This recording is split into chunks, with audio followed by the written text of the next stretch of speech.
800 سال کے قریب ہو گئے صلاح الدین ایوبی کو واپس لائے ہوئے، لیکن پچھلے 100 سال سے پوری دنیا کے یہودیوں کے اندر ایک یہ فکر پیدا ہوئی کہ ہماری ایک ریاست ہونی چاہیے، ہمارا ایک ملک ہونا چاہیے۔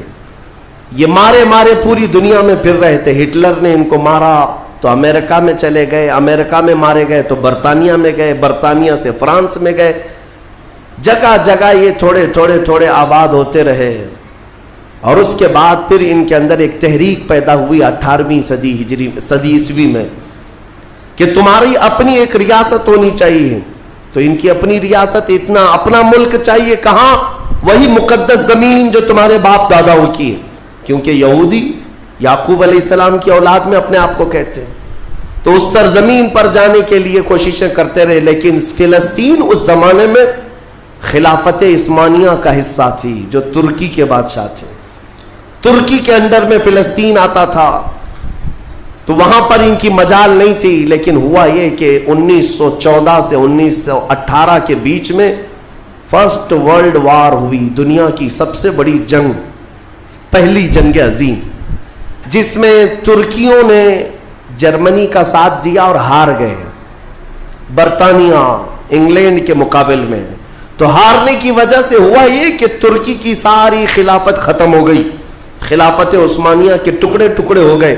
50 ملکوں پر ان کی اکیلی حکومت تھی، سب ٹکڑے ہو گئے، ترکی کو سب ختم کر دیا گیا، خلافت ختم کر دی گئی۔ یہ 1920 میں خلافت ختم کر دی گئی، اور پھر برطانیہ انگلینڈ کے تسلط میں، اس کے قبضے میں فلسطین بھی آیا۔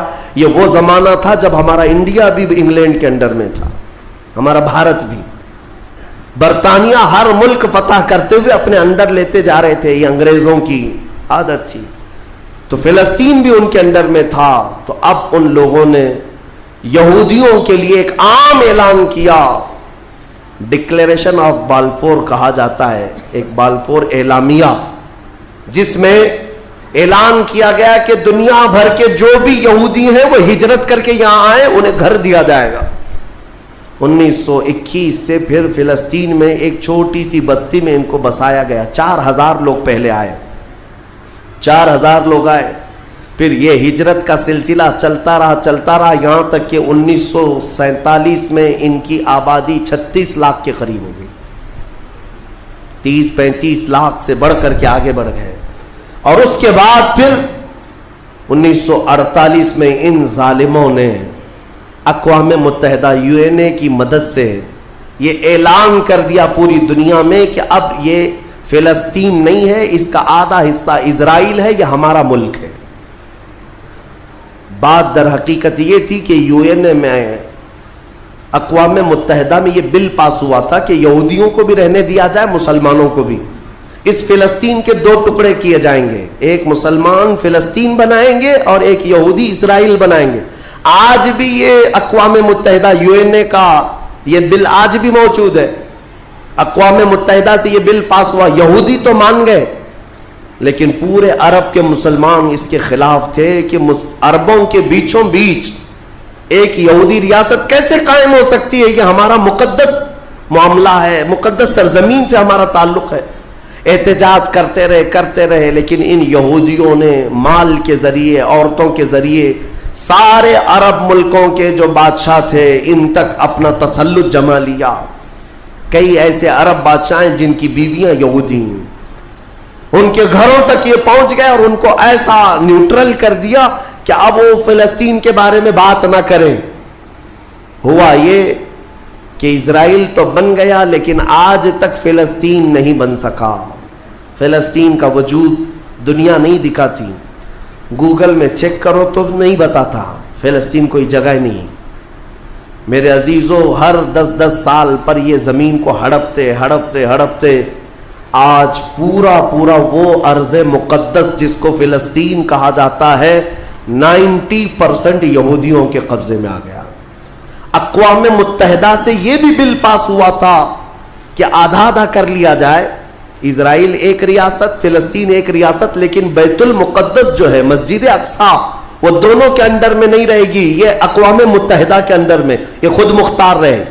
کیونکہ یہاں یہودیوں کا بھی تعلق ہے, عیسائیوں کا بھی ہے, مسلمانوں کا ہے, سب کو یہاں آنا جانے کی اجازت رہے گی, کسی کے انڈر میں نہیں رہے گا. یہ پاس ہوا تھا. لیکن آج حالات یہ ہے کہ اس بیت المقدس کی دیواروں پر, دروازوں پر یہ وحشی ظالم اسرائیلی بندوق تانے آج بھی کھڑے ہوئے. یہ جسے اندر جانے دیں وہ جائے گا. پوری دنیا اپنی آنکھوں سے دیکھ رہی ہے ان کی خیانت, ان کی غداری کو, لیکن کوئی ایک جملہ تک نہیں کہتا کہ اسرائیل دہشت گرد ہے. آپ کو میں ایک آنکڑے اگر بتاؤں تو آپ کے رونگٹے کھڑے ہو جائیں. انہوں نے فلسطین کے مسلمانوں میں سے اب تک 2.5 لاکھ صرف بچوں کو قتل کیا ہے ان اسرائیلیوں نے. آج بھی یہ ڈیٹا موجود ہے, انٹرنیٹ پہ موجود ہے, بڑی بڑی ویب سائٹس ہیں, انہوں نے شو کیا. اقوام متحدہ کی بھی رپورٹ موجود ہے کہ فلسطین کے کتنے مارے گئے.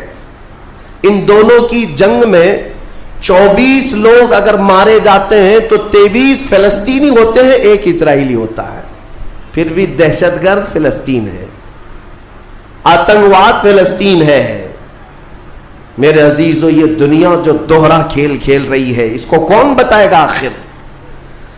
وہاں جمعہ کی نماز پڑھنے کے لیے مومنین آج بھی جاتے ہیں, ان پر گولیاں برسا دی جاتی ہیں, لیکن ان جیال مسلمانوں کو ہزاروں سلام جو تلواروں کے سائے میں بھی میرے مولا کی عبادت خشوع و خضوع سے کرتے.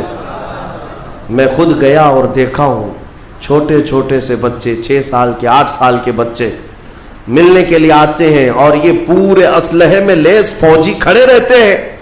چھوٹا سا بچہ ان کی گن کو یوں گھماتا ہے اور مسجد میں اندر آتا ہے. ایسا لگتا ہے جیسے وہ کھلونے کو پکڑ رہا ہے. میرے عزیزو, یہ بھی حدیث پاک کے ذریعے سے میں بتاتا ہوں. میرے آقا صلی اللہ علیہ وسلم فرماتے ہیں, میری امت کا ایک حصہ قیامت تک باطل سے لڑتا رہے گا, قیامت تک باطل سے لڑتا رہے گا, اور ان کی مخالفت کرنے والوں کا ان پر کچھ بھی اثر نہیں ہوگا, اور دنیا میں کوئی بلا بھی پھیلے تو اس جماعت پر کچھ اثر نہیں ہوگا. صحابہ نے پوچھا, یا رسول اللہ آپ کی امت کا وہ حصہ کون ہے؟ میرے آقا فرماتے ہیں, بیت المقدس کے آس پاس رہنے والے مومنین کی جماعت ہے. ان کی فضیلت میں میرے آقا نے فرمایا قیامت تک لڑتے رہیں گے, قیامت تک, اور ان کی خلاف کرنے والوں کا ان پر کچھ بھی اثر نہیں ہوگا. اور ہم دیکھ رہے ہیں, ارے بڑی بڑی عمارتیں ایک بم سے گرا دیا, دوسرے دن ان کے آس پاس ان کی گاڑیاں بھی چل رہی ہیں, دکانیں بھی چل رہی ہیں, بازار بھی چل رہا ہے. کل رات کو فائرنگ ہوئی, 50 لوگ بیت المقدس سے اٹھا کر کے لاشیں لے گئے. دوسرے دن جا کر کے دیکھے تو عصر کے بعد عورتیں اپنے بچوں کے ساتھ روٹیاں سینڈوچ کھاتی ہوئی بیٹھی ہوئی ہیں. مطلب یہ ہے کہ نہ موت کا ان کے اندر خوف ہے, نہ ظالموں کے تسلط کا ڈر ہے. ہاں یہ بھی اللہ تعالیٰ کی طرف سے ہوتا ہے کہ مولا جب کسی کا دل کشادہ کرے تو بڑے بڑے پہاڑوں سے بھی انہیں ڈر نہیں لگتا.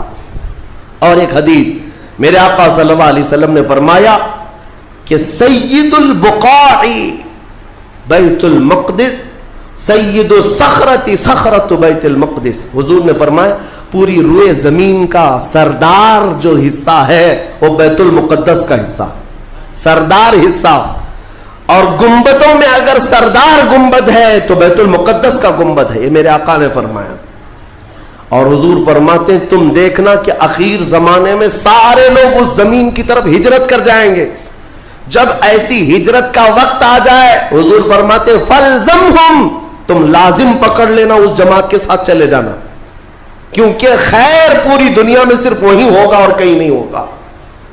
اور آج جو حالات دیکھ رہے ہیں نا, یہودیوں کا تسلط ہے, ان کا قبضہ ہے. میرے عزیزو, چند دنوں کی بات ہے, میں قرآن سے اور حدیث سے, وقت ہوتا تو میں آج, چونکہ یہ جمعۃ الوداع ہے اور یوم قدس کے نام سے پوری دنیا آج منا رہی ہے, اس لیے میں نے تمہارے سامنے یہ باتیں رکھی ہیں. بیت المقدس کیا ہے؟ بیت المقدس کے بارے میں میرے آقا صلی اللہ علیہ وسلم نے فرمایا یہ ہمیشہ اب یہودیوں کے تسلط میں نہیں جائے گا. یہ میرا یقین ہے, دنیا ٹل سکتی ہے مگر میرے مصطفیٰ کا فرمان نہیں ٹلے گا. میرے آقا نے اگر فرمایا ہے تو وہ ہو کر رہے گا.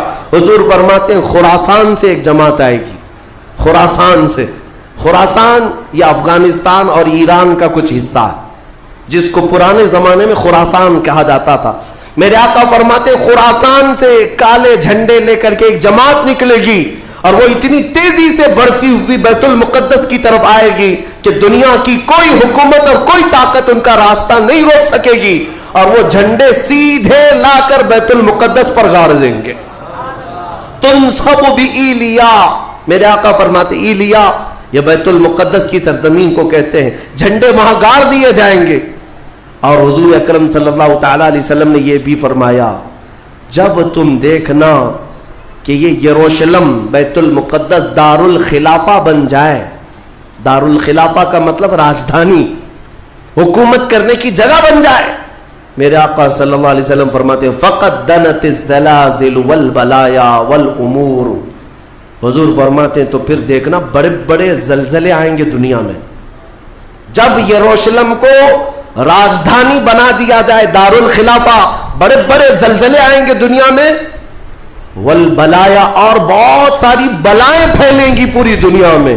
یہ وائرس یہ کنٹینیو آئیں گے، یہ مت سمجھنا کورونا چلا گیا، ہاں یہ سب اب کنٹینیو آنے والی ہیں بلائیں، پوری دنیا میں بلائیں پھیل جائیں گی اور اتنے بڑے بڑے معاملات ہوں گے جن کو تمہارے کانوں نے سنا نہیں ہوگا. حضور نے فرمایا. اور یہ دار الخلافہ سے کیا مراد ہے؟ محدثین نے اس میں الگ الگ بحثیں کی ہیں، لیکن میں آپ کو بتاؤں 2017 میں، ابھی 3-4 سال پہلے کی بات ہے، 5 سال پہلے ان یہودیوں نے اپنی راجدھانی ڈکلیئر کر دی، یروشلم ہے، بیت المقدس ہماری راجدھانی ہے.